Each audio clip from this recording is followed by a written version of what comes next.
రాసి ఉన్నారు. బాబా సశరీరులుగా ఉన్నప్పుడు వారొక రూపుదాల్చిన భగవత్ స్వరూపముగా తమ భక్తులకు బాసిల్లుతూ తమ లీలా ప్రబోధాల ద్వారా సాధకుల మార్గమును ప్రకాశింపచేయుచుండేటివారు.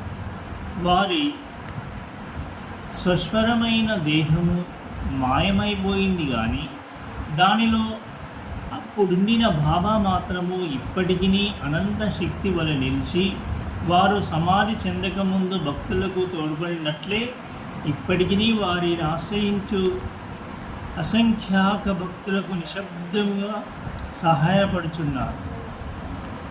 శ్రీ బివి నరసింహస్వామి గారు రచించిన భక్తుల అనుభవములు అను పుస్తకములోని మొదటి పేజీలో ఉత్తర భారతదేశంలోనున్న ఒక హైకోర్టు జడ్జి గారిట్లు రాసి ఉన్నారు.